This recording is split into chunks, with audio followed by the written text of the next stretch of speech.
오늘 우리들에게 주시는 하나님의 말씀 고린도 후서 5장 16절에서부터 21절까지입니다. 그러므로 이제부터 우리는 아무도 육신의 잣대로 알려고 하지 않습니다. 전에는 우리가 육신의 잣대로 그리스도를 알았지만 이제는 그렇지 않습니다. 누구든지 그리스도 안에 있으면 그는 새로운 피조물입니다. 옛 것은 지나갔습니다. 보십시오. 새 것이 되었습니다. 이 모든 것은 하나님에게서 났습니다. 하나님께서는 그리스도를 내세우셔서 우리를 자기와 화해하게 하시고 또 우리에게 화해의 직분을 맡겨주셨습니다. 곧 하나님께서 사람들의 죄과를 따지지 않으시고 화해의 말씀을 우리에게 맡겨주심으로써 세상을 그리스도 안에서 자기와 화해하게 하신 것입니다. 그러므로 우리는 그리스도의 사절입니다. 하나님께서는 우리를 시켜서 여러분에게 권고하십니다. 우리는 그리스도를 대리하여 간청합니다. 여러분은 하나님과 화해하십시오. 하나님께서는 죄를 모르시는 분에게 우리 대신으로 죄를 씌우셨습니다. 그것은 우리가 그리스도 안에서 하나님의 의가 되게 하시려는 것입니다. 하나의 말씀입니다.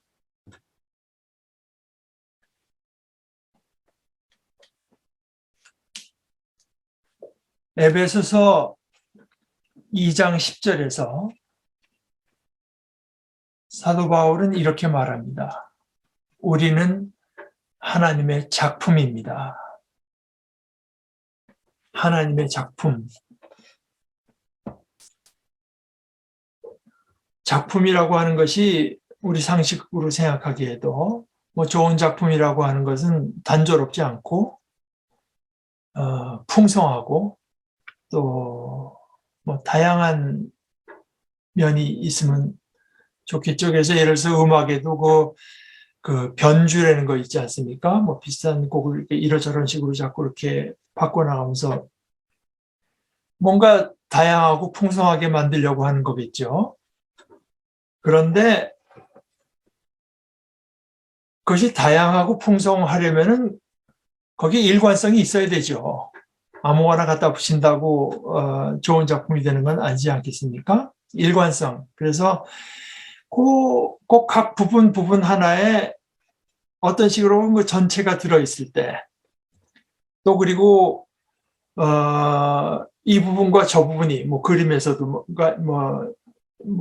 영화나 이런 데 소설이나 이런 데서도 이 장면과 저 장면이 뭔가 이제 그것이 전체로서 말하고자 표현하고자 하는 것에 의해서 그 디테일과 또 디테일 간의 관계가 이제 드러날 때 이게 좋은 작품 아니겠습니까? 하다못해 이제 그게 우리 같은 문외한은 잘 모르지만 해설해 놓은 거 보면 현대적 삶의 부조화를 나타냈다. 그러니까 그 작품 하나에서 서로 간에 그 부조화 되게 배치를 했더라도 어찌됐건 전체로서 말하고자 하는 어떤 그것이 그 안에 이제 유기적으로 또 일관성 있게 이제 들어 있을 때 우리가 그걸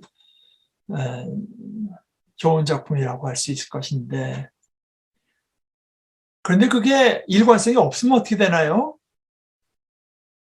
그러면 질이 멸렬한 게 되죠. 우리가 하나님의 작품이라면 그 작품으로서의 어떤 나의 관심,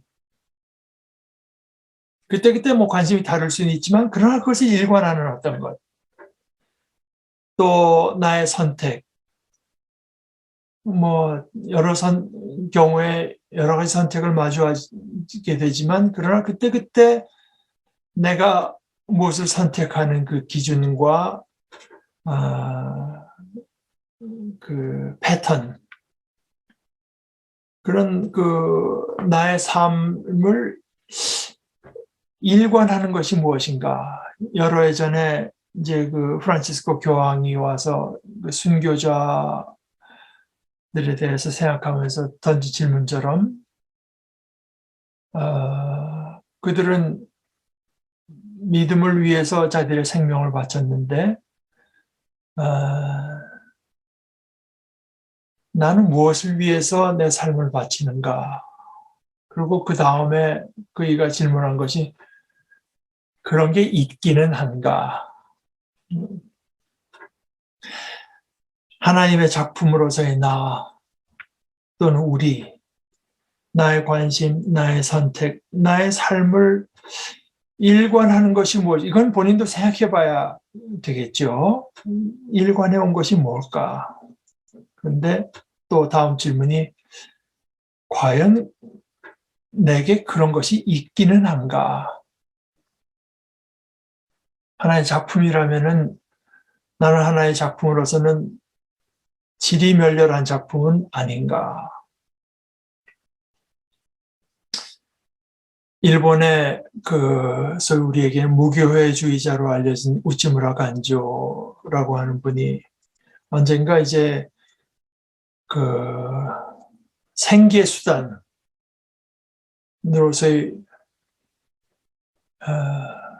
목회, 돈 벌기 위해서 하는 목회에 대해서 말을 하면서 자기는 정말 그것은 말리고 싶다. 왜냐하면 그것은 내가 전하는 메시지와 내 삶이 너무나 이제 달라질 수밖에 없기 때문에 매일 말은 이 소리를 하면서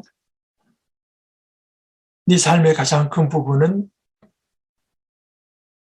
그것에 배치되는 삶을 살아가는 것이기 때문에 정말 그것은 말리고 싶다. 그래서 거기다 이제 하나 더 붙인 말이 그나마 그것도 안 하고 밥 먹고 살겠다는 것보단 그게 그래도 조금 낫다. 뭐지 이런 말도 했어요. 그런데 우리 삶에 일관성이 있다. 근데 그 일관성이 있다는 것으로 충분하지는 않죠. 그것이 어떤 일관성인가? 이것도 그와 못지않게 중요하지 않겠습니까? 어떤 일관성이라고 하는 것이 필요하지만, 예를 들어서 필요한 조건이기는 하지만, 그게 일관성이 없으면 지리멸렬해질 뿐이고, 그러나 필요 조건이기는 하지만 충분 조건은 되지 못합니다. 그런데 여태까지 삶을 일관하는 것이 무엇인가, 그런 것이 있나, 이것을 생각하기에 앞서서 또 하나 생각해 봐야 될 것은 나라고 하는 것도 작은 부분에 지나지 않기 때문에요.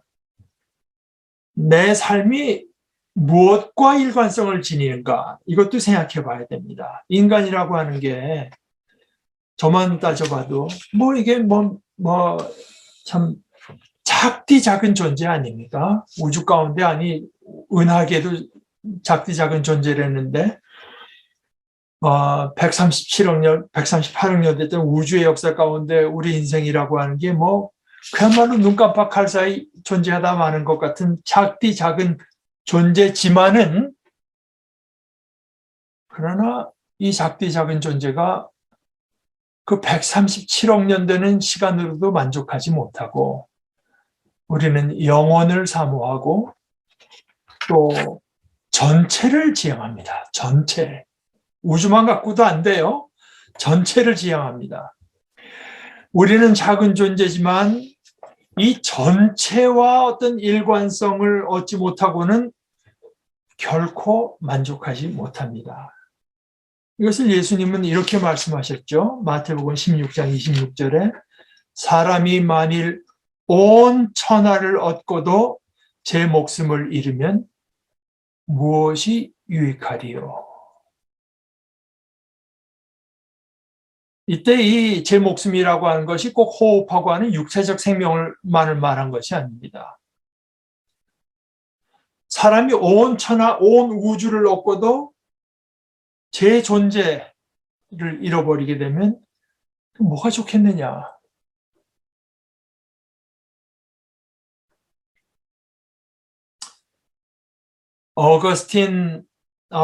성 아우구스티니스가 이제 고백록, 참회록이라고 했지만 사실 이제 고백록을 쓰면서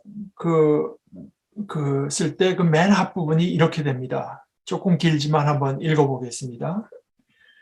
오 주님, 당신은 위대하시니 크게 찬양을 받으실 만합니다. 당신의 능력은 힘이 크시고 당신의 지혜는 헤아릴 수 없습니다. 그러기에 당신의 피조물의 한 부분인 인간이 당신을 찬양하기 원합니다. 인간은 자신의 유한성과 스스로 지은 죄의 증거와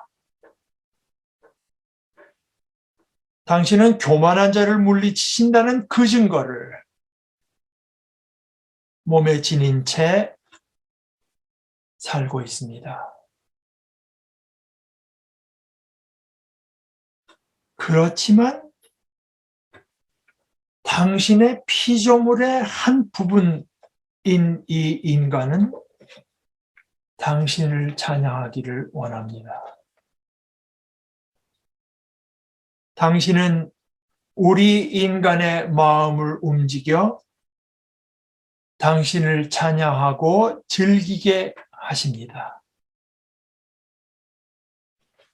당신은 우리를 당신을 향해서 살도록 창조하셨으므로 우리 마음이 당신 안에서 안식할 때까지는 편안하지 않습니다.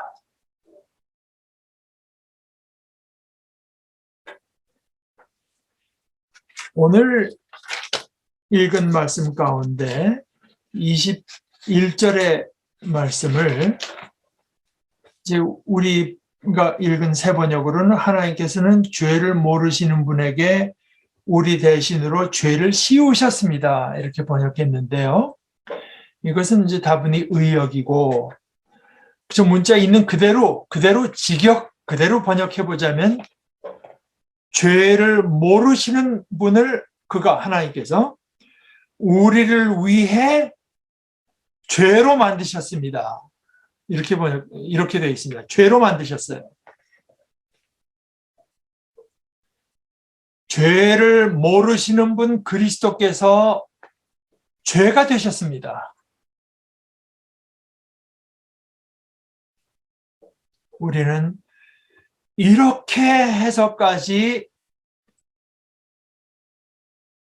우리를 자기와 화해하게 하신 하나님께 감사합니다. 하나님께서 죄를 모르시는 그리스도를 아예 죄로 만드신 것은 우리를 위해서 하신 것입니다. 우리를 자기와 화해하게 하시기 위해서. 이제 우리가 이 하나님의 화해에 반응하는 만큼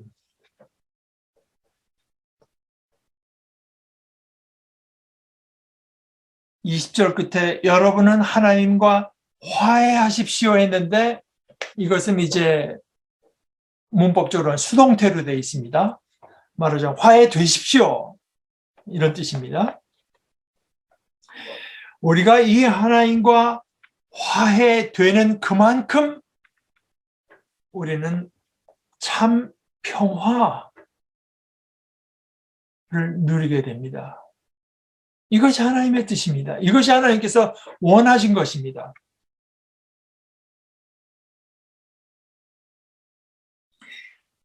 우리가 하나님께 화해된다는 것은 무엇보다도 먼저 하나님께서 우리를 자기와 화해하게 하셨다고 하는 것, 그것을 받아들이는 것이고요.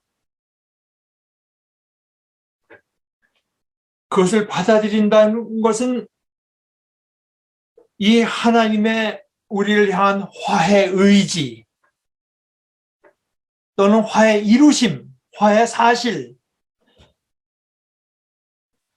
이것이 나의 모든 삶과 그 삶을 좌지우지하는 먼저 나의 생각하는 방식, 나의 아는 식, 이것의 어떤 그 잣대 기준으로 삼는 것입니다.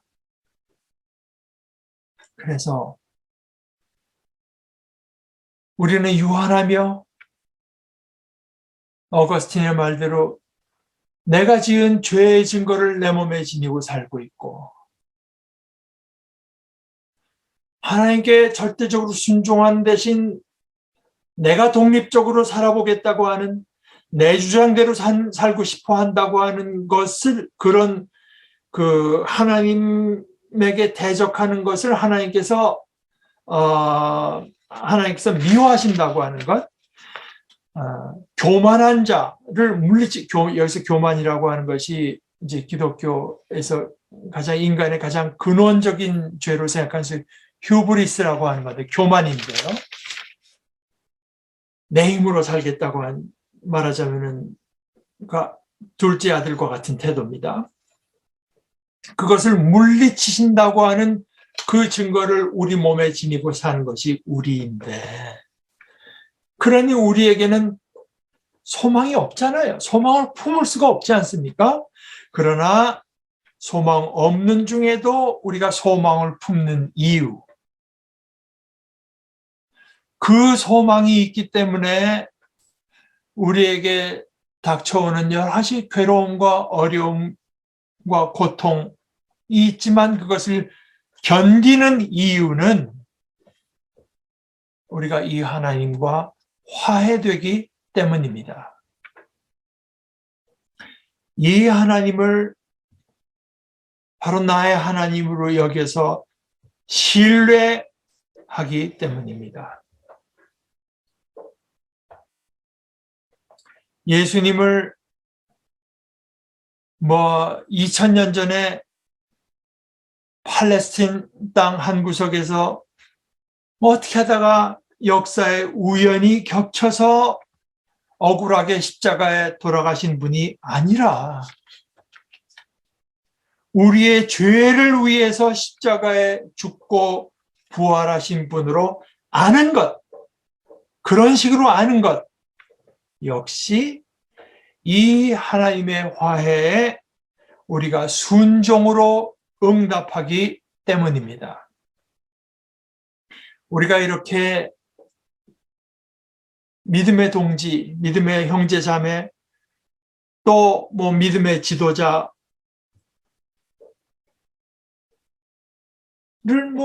단순히 어쩌다가 서로 마주쳐서 만나게 돼서 서로의 생각과 삶을 기회 있는 대로 나누게 된 사람들 정도가 아니라 하나님과 화해하게 된 삶을 나누고요. 그 삶에서 우리가 자라나게 하기 위해서 하나님께서 함께 묶어주신 형제 자매로 아는 것, 그렇게 아는 것 역시 마찬가지입니다.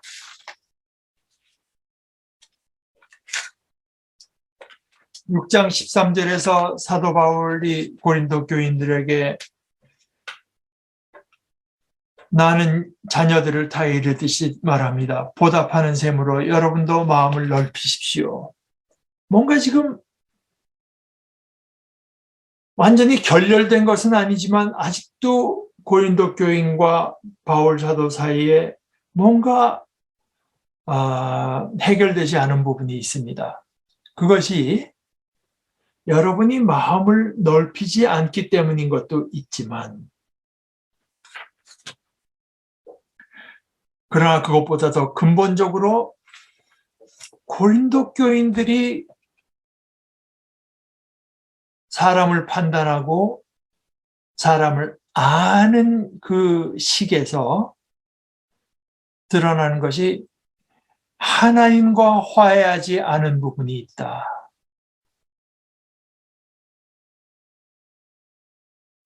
즉, 하나님의 화해를 수용하지 않고 있는 부분이 특별히 그 사람들이 사람을 어떻게 판단하는가, 어떻게 아는가 하는 데서 발견되기 때문이다. 고린도 교인들이 사도 일행을 대하는 것을 보면 그분들이 이제 사람을 아는 시기, 하나님께서 그리스도를 통해서 우리를 자기와 화해하게 하신 것, 그 이전, 그런 일이 있기 이전 식으로 생각하기 때문입니다.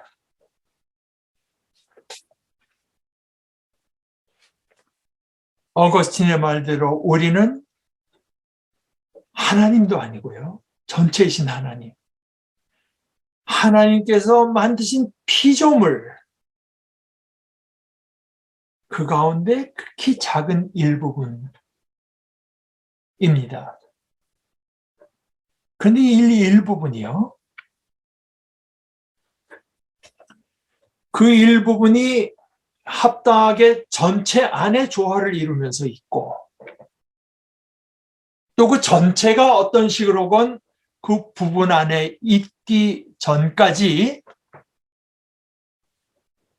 그 부분은 결코 평화롭지 못합니다.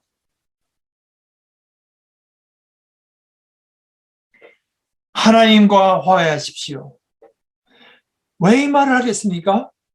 이것은 하나님을 미워하는 것이 있기 때문에 하는 말입니다. 우리가 예를 들어서 어떤 탐욕과 또 쾌락, 욕과 무엇보다도 자기 주장하려고 하는 나의 의지, 뭐가 내 뜻대로 돼야 되고 내 마음대로 돼야 되고, 탐욕과 쾌락과 자기 의지, 이런 것들과 한 편을 먹어서요, 하나님과 대적하고 있다고 하는 것을 전제로 한 권면입니다.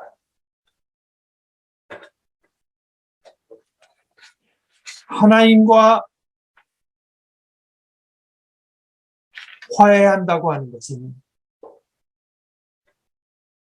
이제 나는 극히 작은 부분이요,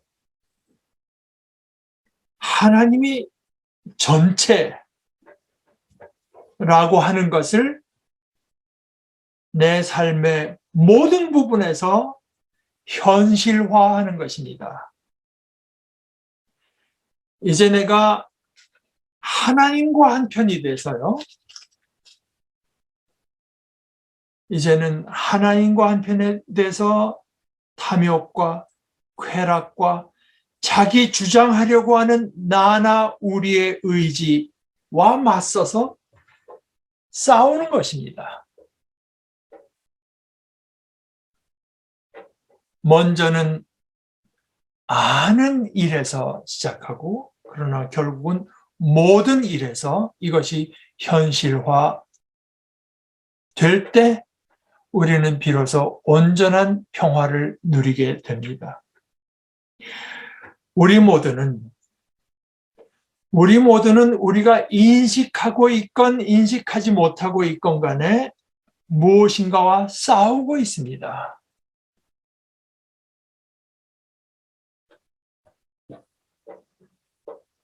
어쩌면은 우리가 싸우는 대상이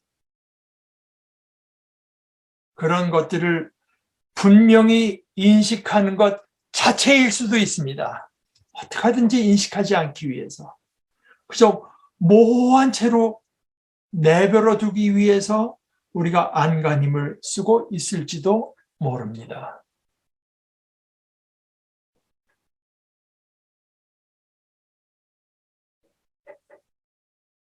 우리는